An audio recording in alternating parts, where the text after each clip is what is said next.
बिस्मिल्लाहिर्रहमानिर्रहीम। आप सबको आज के इस वीडियो लेक्चर में खुशामदीद। उम्मीद करता हूँ आप सारे ठीक ठाक होंगे।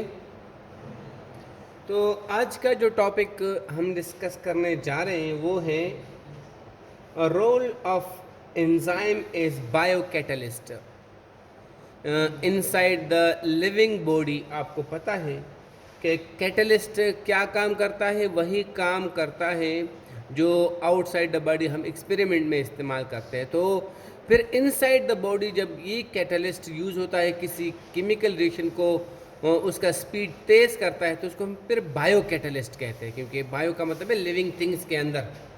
सही। तो हमारे पास क्या है, एक कैटलिस्ट किस तरह काम करता है, मतलब तो आपको पता होगा हमारे पास कैटलिस्ट क्या होता है। सबसे पहले आप इसको समझें, कैटलिस्ट क्या होता है।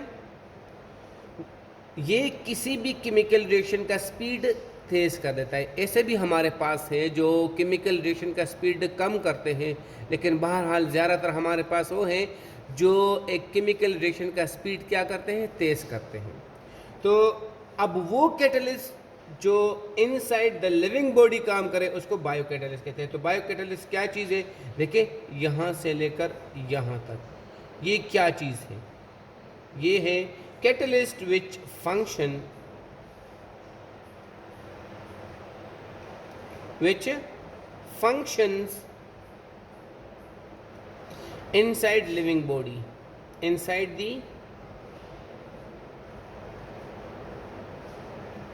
living body। तो फिर इसको हम बायो कैटलिस्ट कहते हैं। सही। अब आपको पता है कि जो लिविंग बॉडी होता है, क्या होता है जी, लिविंग बॉडी ये क्या करता है लिविंग बॉडी के अंदर होता है हमारे पास फूड। क्या होता है, फूड। किस लिए? ताकि लिविंग बॉडी के जो एनर्जी रिक्वायरमेंट्स हैं उनको पूरा कर लिया जाए। तो इसके लिए वो क्या उसको चाहिए, फूड चाहिए। और फूड में हमारे पास क्या होते हैं जी, फूड में हमारे पास होते हैं न्यूट्रिएंट्स। क्या होते हैं जी, फूड में हमारे पास होते हैं न्यूट्रिएंट्स। क्लियर है। अब ये न्यूट्रिएंट्स हमारे पास उसका साइज़ बड़ा होता है और बड़े साइज़ को छोटा करना होता है, और इस साइज़ को छोटा करने को कहते हैं डाइजेशन। सही। फूड के अंदर जो न्यूट्रिएंट्स हैं उनका साइज़ क्या होता है, बिगर इन साइज़ होते हैं। क्या होते हैं, बिगर इन साइज़। तो हमारे पास क्या होता है, उसके लिए होती है हमारे पास digestion.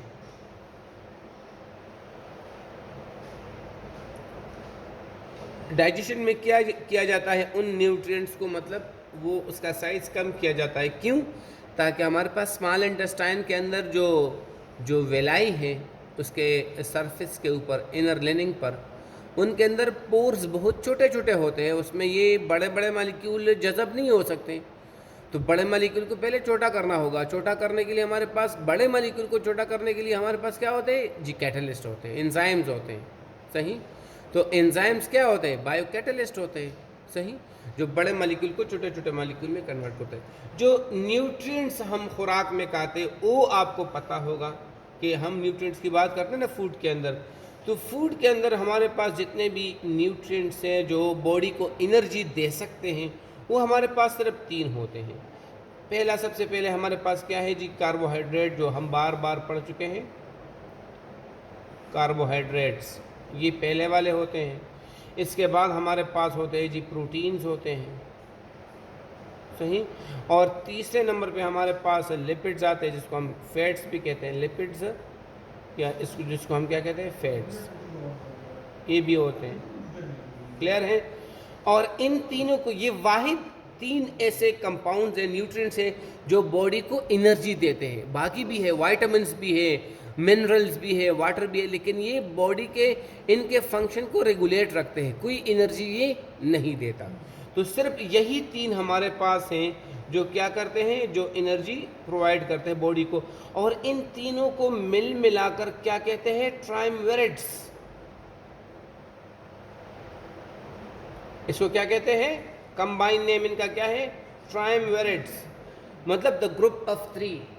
The group of three क्या होता है? ये एनर्जी मतलब बॉडी को प्रोवाइड करते हैं। सही, तो ये हमारे पास है।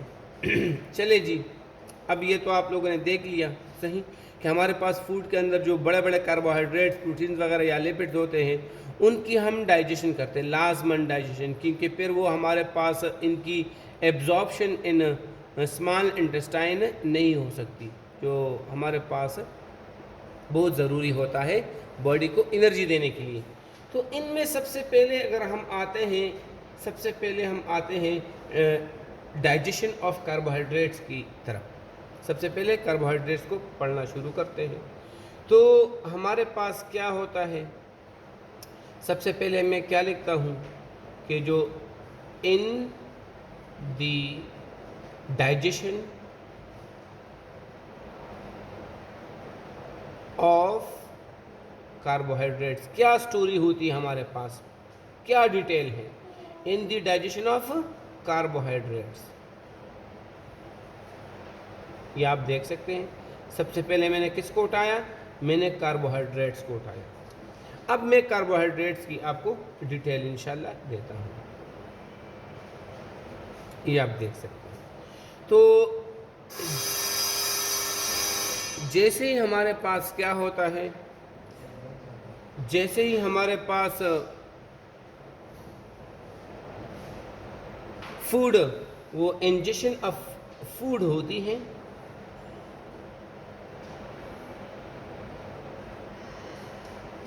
क्या होती है? इंजेक्शन ऑफ फूड, मतलब फूड जब टेक इन कर लिया जाए बॉडी के अंदर। और आपको पता है कि फूड के अंदर क्या मौजूद है? यही तीन चीज़ें मौजूद है जो आप यहाँ देख सकते हैं। इस फूड के अंदर क्या मौजूद है? इसके अंदर कार्बोहाइड्रेट्स मौजूद हैं, इसके अंदर हमारे पास प्रोटीन्स मौजूद है, और इस फूड के अंदर हमारे पास क्या मौजूद है? फैट्स मौजूद हैं। ये तीनों मौजूद है। यहाँ पर जो हम पढ़ेंगे वो कार्बोहाइड्रेट्स के बारे में पढ़ेंगे। तो जैसे ही फूड बॉडी के अंदर एंटर होता है, ये आप देख सकते हैं। तो सबसे पहले ये कहाँ जाता है? सबसे पहले ये जाता है माउथ के अंदर। माउथ, अब माउथ में क्या चीज़ मौजूद होती है? माउथ में जी मौजूद होता है सलाइवा, जो स्लाइवरी ग्लैंड जो lower bottom of the tongue पे भी मौजूद होते हैं और साइड्स ऑफ द जास पर भी मौजूद होते हैं। तो वहाँ स्लाइवरी ग्लैंड्स होते हैं और वो स्लाइवरी ग्लैंड्स क्या रिलीज़ करते हैं? सलाइवा रिलीज़ करते हैं। और याद रखें, इस सलाइवा के अंदर क्या होता है? इसके अंदर होता है स्लाइवरी एमाइलेज। इसके अंदर क्या होता है जी? स्लाइवरी एमाइलेज होता है, जिसको हम दूसरा नाम क्या कहते हैं? जिसको हम टाइलिन भी कहते हैं। क्या चीज़? हम इसको टाइलिन भी कहते हैं। ये मौजूद होता है। अब इसका फंक्शन किसके ऊपर है? कार्बोहाइड्रेट्स के ऊपर है। तो इसका मतलब है माउथ ही से आपके फूड के जो कार्बोहाइड्रेट्स है उसकी डाइजेशन शुरू हो जाती है। तो जो हमारे पास कार्बोहाइड्रेट्स होते हैं, मैं इसको थोड़ा सा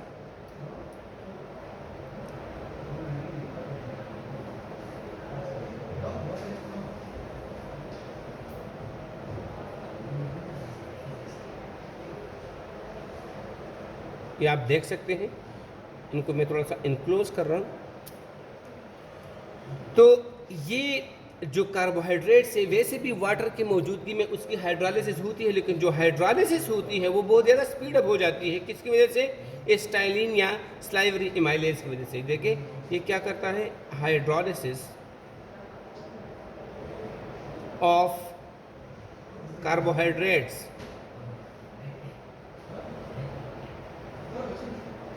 जो नॉर्मली बहुत कम स्पीड से होगा, उसको क्या कर लेता है? ये एंजाइम ये कर लेता है इस कार्बोहाइड्रेट्स के हाइड्रोलिसिस को बहुत ज़्यादा फास्ट कर लेता है। क्या कर लेता है जी? फास्ट कर लेता है। समझ में? वैसे भी ये होता है। तो एक एंजाइम का या बायोकैटलिस्ट का काम होता है, जो ऑलरेडी इनिशिएटेड केमिकल रिएक्शन होता है उसका स्पीड क्या करता है? वो इंक्रीज करता है। Already initiated chemical reaction, okay, तो ये उसको उसका स्पीड फास्ट कर देते हैं। इसके बाद हमारे पास क्या आता है?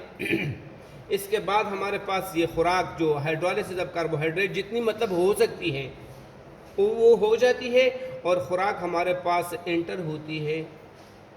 किस चीज़ के अंदर एंटर होती है? इसके बाद ये हमारे पास एंटर होती है जी स्टमक के अंदर।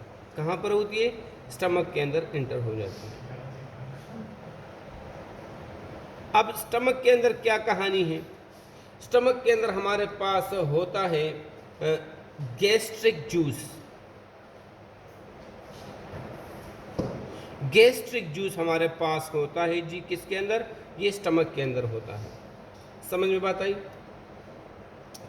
और यहाँ पर हमारे पास चूँकि एसिडिक एनवायरनमेंट होता है, कौन सा एनवायरनमेंट होता है? एक एसिडिक एनवायरनमेंट होता है। मतलब स्टमक के अंदर आपको पता है ना, वहाँ पर इथसेल मौजूद होता है, और इथसेल की वजह से वहाँ का पीएच बहुत कम होता है, एक एसिडिक एनवायरनमेंट होता है। तो यहाँ पर जो टाइलिन आ रहा होता है वो माउथ से, वो खुराक के साथ मिलकर, वो टाइलिन यहाँ पर कोई फंक्शन नहीं कर सकता। जो टाइलिन क्या है मैं यहाँ पर लिख रहा हूँ। जो टाइलिन है वो क्या करता है? वो does not work, does not work. ठीक है? किस वजह से? ड्यू टू एसिडिटी या due to acidic environment, due to high acidic environment. इस वजह से वो काम नहीं करता। समझ में बात है? पीच वहाँ पर बहुत ज़्यादा गिर चुका होता है, वहाँ पर एसिडिटी होती है। तो यहाँ पर हमारे पास क्या होता है? टाइलिन जो खुराक के साथ मिल चुका होता है, लेकिन यहाँ पर कोई फंक्शन वो नहीं कर सकता। ये आप देख सकते हैं। इसके बाद हमारे पास क्या कहानी होती है? इसके बाद हमारे पास खुराक एंटर होती है किस चीज़ के अंदर? स्मॉल इंटेस्टाइन की। तो यहाँ पर हमारे पास चूँकि कुछ हद तक हाइड्रोलिसिस ऑफ कार्बोहाइड्रेट हो जाती है, इसको हम कहते हैं पार्शली डाइजेस्टेड फूड। जो देखिए कुछ हद तक तो हो चुका है, इसको हम कहते हैं पार्शली डाइजेस्टेड फूड। और जो पार्शल डाइजेशन हो चुके हैं वो भी माउथ के अंदर हो चुके हैं। तो पार्शली डाइजेस्टेड फूड हमारे पास किसके अंदर एंटर होती है? ये जी एंटर होती है स्मॉल इंटेस्टाइन में। किसमें जी? स्मॉल इंटेस्टाइन में ये एंटर हो जाती है।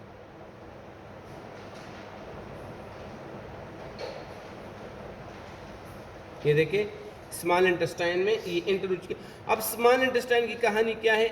यहाँ पर हमारे पास मौजूद होता है पैनक्रियाटिक जूस। यहाँ होता है जी पैनक्रियाटिक जूस होता है, और पैनक्रियाटिक जूस के अंदर हमारे पास होता है पैनक्रियाटिक एमाइलेज।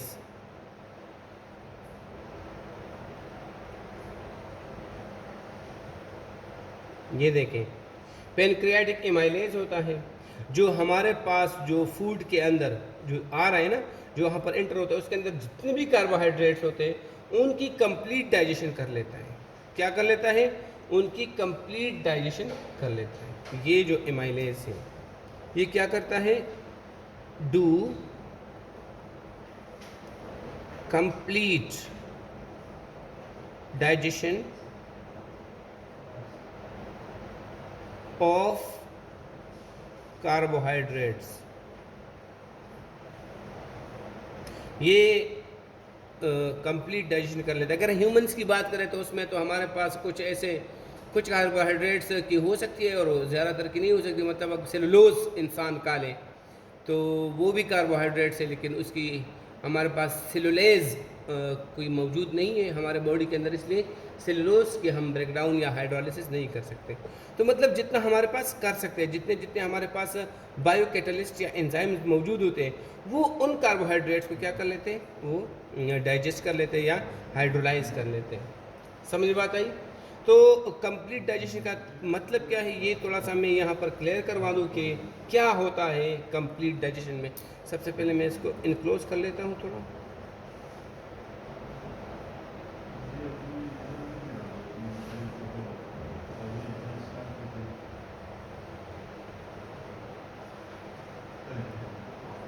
ये देख सकते हैं आप। अब चाहिए कंप्लीट डाइजेशन का मतलब क्या है, तो इसका मतलब होता है कि हमारे पास सपोज क्या है, स्टार्च है। क्या है हमारे पास, स्टार्च है। स्टार्च के साथ क्या मिल जाता है, वो उसके साथ H2O मिल जाता है, और H2O किसकी मौजूदगी में, एमाइलेज की मौजूदगी में। तो क्या हो जाता है, ये ग्लूकोज में कन्वर्ट हो जाते हैं, किस चीज़ में, ग्लूकोज, और कितने, इन ग्लूकोज में, मतलब बहुत ज़्यादा ग्लूकोज में कन्वर्ट हो जाते हैं। सही। अब ग्लूकोज में ये बात है कि ये ग्लूकोज क्या कर सकते हैं, ये ग्लूकोज मैं आपको बताता हूँ ग्लूकोज में कन्वर्ट करना क्यों ज़रूरी है, कि ये ग्लूकोज ही है जो हमारे पास क्या हो सकते हैं, जो स्मॉल इंटेस्टाइन के वेलाई के अंदर जो पोर्स हैं ना छोटे छोटे, उनके अंदर क्या हो सकते हैं, ये देखें, ये उसके अंदर डिफ्यूज़ हो सकते हैं। ये क्या कर सकते हैं, उनके अंदर डिफ्यूज़ हो सकते हैं। तो ये हमारे पास कार्बोहाइड्रेट्स की बात थी।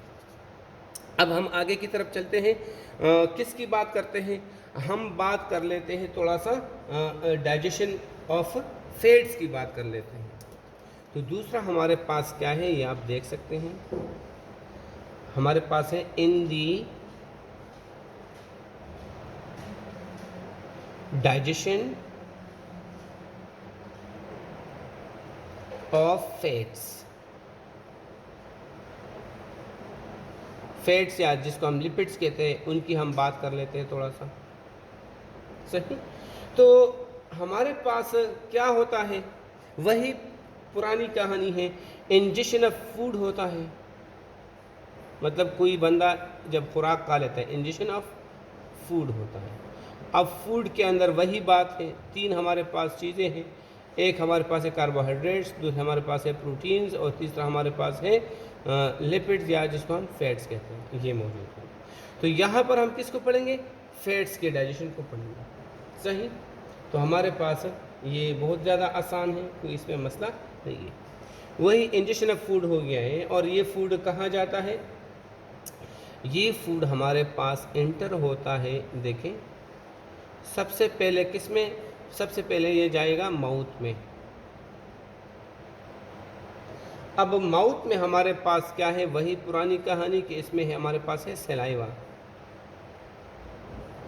अब सलाइवा में क्या होता है, उसमें फैट्स को तोड़ने के लिए चाहे लाइपेज, लेकिन सलाइवा में क्या होता है, नो लाइपेज, कोई लाइपेज सलाइवा में नहीं होता। तो हमारे पास जो वहाँ पर सलाइवा के अंदर वाटर है, जितने फैट्स को वो डाइजेस्ट कर सकता है कर लेता है, अदरवाइज कोई कैटलिस्ट वहाँ पर मौजूद नहीं होता। समझ बात आई ना। तो ओनली हमारे पास, हम अगर माउथ की बात करें या हम आगे भी जाएं, तो हमारे पास ओनली स्लाइट हाइड्रोलिसिस हो जाती है। ओनली, मैं यहाँ पर थोड़ा सा लिख रहा हूँ इसको,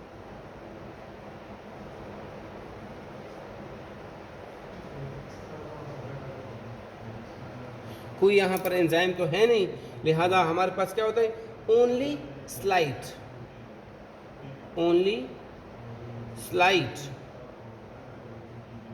हमारे पास क्या होती है, हाइड्रोलिसिस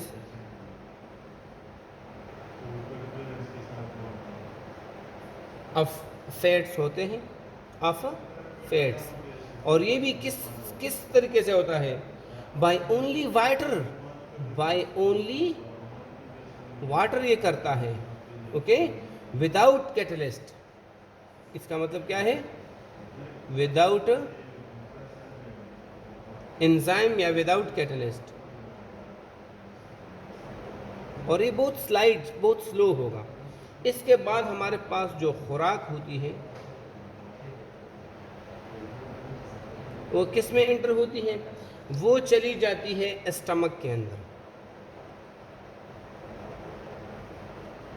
अब स्टमक में क्या होता है, उसमें होता है गैस्ट्रिक जूस। ये तो आपको पता है, पहले से आपने पढ़ लिया कि इसमें क्या होता है, गैस्ट्रिक जूस। अब गैस्ट्रिक जूस के अंदर होता है हमारे पास लाइपेज। यहाँ बड़ी इंपॉर्टेंट बात मैं आपको बताता चलूँ, यहाँ पर होता है लाइपेज, लेकिन वो लाइपेज कभी भी किसने स्टमक ने नहीं बनाया होता, समझ बात है ना, बल्कि हमारे पास इस लाइपेज को हम लिंगवल लाइपेज कहते हैं। क्या कहते हैं? लिंगवल लाइपेज। लिंग्वेज मतलब लैंग्वेज मीन टंग, क्योंकि ये लाइपेज जो है ये टंग के बिल्कुल निचले हिस्से से जब यहाँ ख़त्म होता है ना, जब वो जाकर फेरिंग्स वगैरह के साथ टच होता है, वहाँ उसको कहते हैं, उसको हमारे पास एब्नर्स ग्लैंड वहाँ होते हैं। ये लिंगवल लाइपेज कहाँ से आता है? ये आता है एब्नर्स ग्लैंड से आता है, एब्नर्स ग्लैंड से। और एब्नर ग्लैंड्स कहाँ पर मौजूद होता है? ये डॉर्सम ऑफ टंग में मौजूद होता है। कहाँ पर जी? Dorsum of tongue. मैं आपको क्लियर करवाता हूँ थोड़ा सा। Dorsum of tongue. सपोज ये इंसान का क्या है, ये मैं यहाँ पर दिखा शो कर रहा हूँ। सपोज ये इंसान है कोई, सही, ये उसकी नाक है, और ये देखें मैं उसके होंठ वगैरह बना रहा हूँ, सही, ये इसके होंठ वगैरह हैं। तो क्या होता है जी, यहाँ पर टीथ का सिलसिला होता है, ये देखिए टीथ का, और इस टीथ के ऊपर होता है टंग, और ये टंग हमारे पास क्या होता है, ये नीचे आकर जहाँ से इसकी क्रिएशन होती है, इस चीज़ को कहते हैं, यहाँ पर ग्लैंड होते हैं, इसको कहते हैं डॉर्सम ऑफ टंग। तो ये यहाँ जब पैदा हो जाते हैं, इसको कहते हैं डॉर्सम ऑफ टंग। तो ये आगे नहीं जा सकते क्योंकि ये नीचे है, माउथ में नहीं जा सकते, उल्टा कहाँ चले जाते हैं, यहाँ पर जब लाइपेज पैदा हो जाते हैं तो नीचे स्टमक में चले जाते हैं। तो जो स्टमक में लाइपेज होता है वो स्टमक का अपना नहीं होता, वो उसको कहते हैं लिंगवल लाइपेज, वो इसी टंग से पैदा होता है, लेकिन चूँकि ये डॉर्सम पे होता है लिहाजा ये आगे को नहीं जाता माउथ को, और फिर नीचे आ जाता है। समझ में बात आई? तो ये हमारे पास होता है, और ये क्या कर सकता है, ये वीक लाइपेज होता है। क्या होता है जी? ये इसको हम कहते हैं वीक। ये क्या होता है? ये वीक लाइपेज होता है, और ये सिर्फ और सिर्फ क्या कर सकता है, मैं आपको बताता चलूं, ये वीक होता है, can hydrolyse only small molecules, only small molecules of fats. Small molecules of fats को ये क्या कर सकता है, हाइड्रोलाइज कर सकता है, बड़ा वालों को नहीं कर सकता। तो ये ओवरऑल कितना हमारे पास डाइजेशन कर लेता है? 30% ये हमारे पास टोटल फैट जो इंजेक्शन होता है फूड में, उसकी डाइजेशन ये कर लेता है।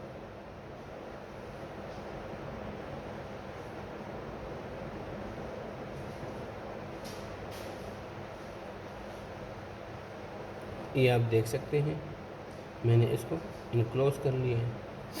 अच्छा जी, तो ये हमारे पास 30% तक हमारे पास क्या हो जाती है, स्टमक में हो जाती है, लेकिन स्टमक के कोई वो नहीं करता। कौन करता है? जो टंग से पैदा होता है उनसे वो कर लेता है फैट्स की डाइजेशन।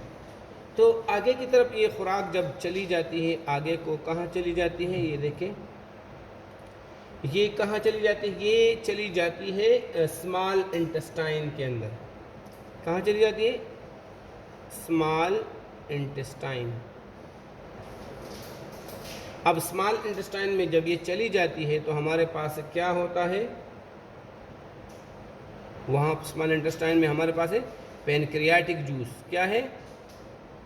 पेनक्रियाटिक जूस हमारे पास मौजूद होता है। अब पेनक्रियाटिक जूस में हमारे पास अच्छे मकदार में हमारे पास क्या होता है, पेनक्रियाटिक लाइपेज। पेनक्रियाटिक लाइपेज होता है, सही। ये लाइपेज क्या है, ये स्ट्रांग होता है, और स्ट्रांग का मतलब ये है कि हमारे पास जो 70% फैट्स रहते हैं खुराक के अंदर, ये देखें, can hydrolyse okay even bigger molecules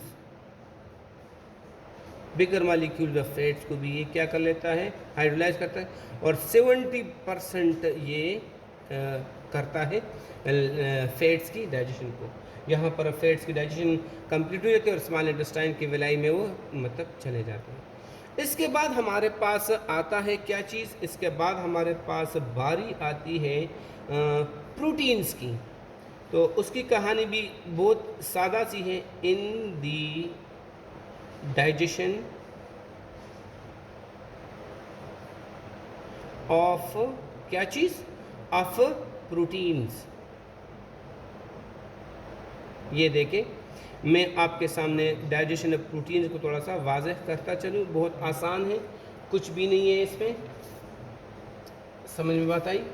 तो वही पुरानी कहानी है, इंजेक्शन ऑफ फूड हो जाता है,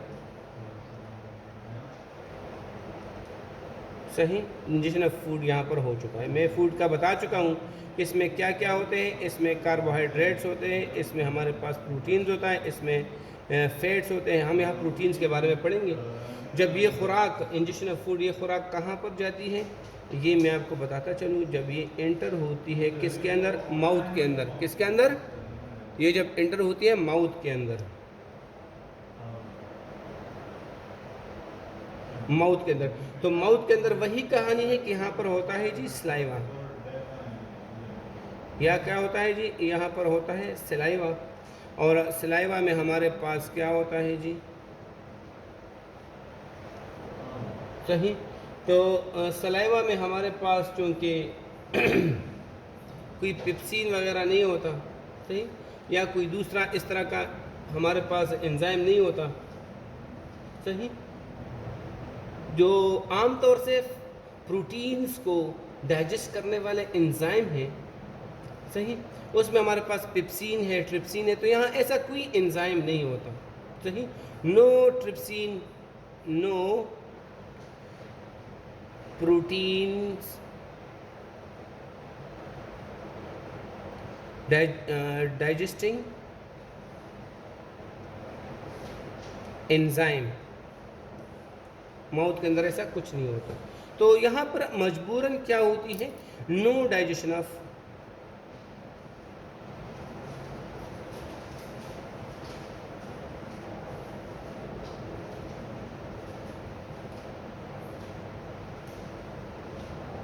यहाँ पर होती है no digestion of proteins. Clear है, यहाँ पर नो डाइजेशन ऑफ प्रोटीन्स, यहाँ ऐसा कुछ नहीं होता। समझ में बात आई। तो फिर हमारे पास क्या होता है, यही खुराक कहाँ चली जाती है, ये चली जाती है हमारे पास स्मॉल इंटेस्टाइन में, स्मॉल इंटेस्टाइन। जब ये स्मॉल इंटेस्टाइन में चली जाती है तो वहाँ पर हमारे पास कहानी थोड़ी डिफरेंट है। वहाँ पर है यहाँ से खुराक चली जाती है स्टमक के अंदर। किसके अंदर, देखिए मैं बता रहा हूँ, स्टमक के अंदर खुराक चली जाती है। अब स्टमक में क्या है, गैस्ट्रिक जूस है,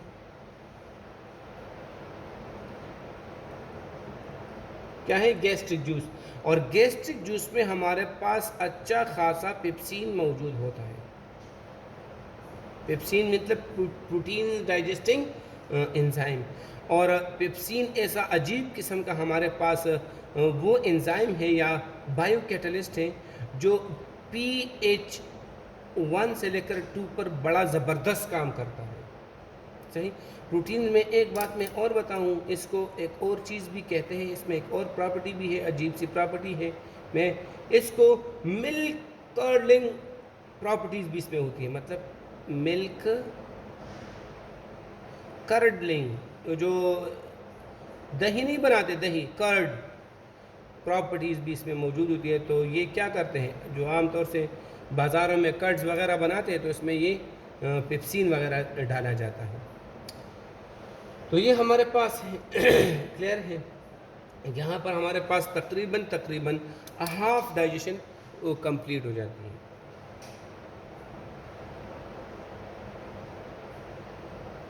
ये मैं आपके सामने क्या कर रहा हूँ, ये देखें,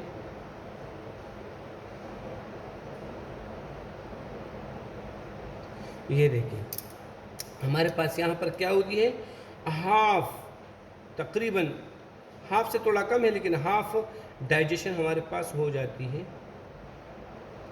ऑफ प्रोटीन्स की। अब खुराक कंप्लीट डाइजेशन के लिए कहा जाता है, तो जाहिर सी बात है यहाँ से खुराक एंटर होगा किस चीज़ के अंदर, यहाँ से एंटर होगा स्मॉल इंटेस्टाइन में, स्मॉल इंटेस्टाइन। अब स्मॉल इंटेस्टाइन में क्या है जी, उसमें पेनक्रियाटिक जूस है।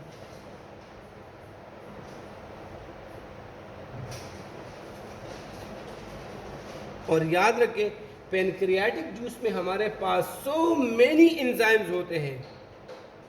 सही, क्या होते हैं? So many proteins digesting enzymes. सही, सो मेनी एंजाइम्स होते हैं जो क्या करते हैं? डाइजेशन ऑफ, मैं बताऊं आपको, डाइजेशन ऑफ प्रोटीन्स करते हैं। डाइजेशन प्रोटीन करने के लिए, डाइजेशन ऑफ प्रोटीन्स करने के लिए बहुत सारे एंजाइम्स होते हैं। सही, उन एंजाइम की डिटेल में थोड़ी सी आपको देता हूँ कि क्या क्या होता है और क्या क्या किस तरीके से काम करता है। ये जो सो मेनी एंजाइम्स मैं आपको यहाँ पर बता रहा हूँ, इसकी मैं थोड़ी डिटेल देता हूँ।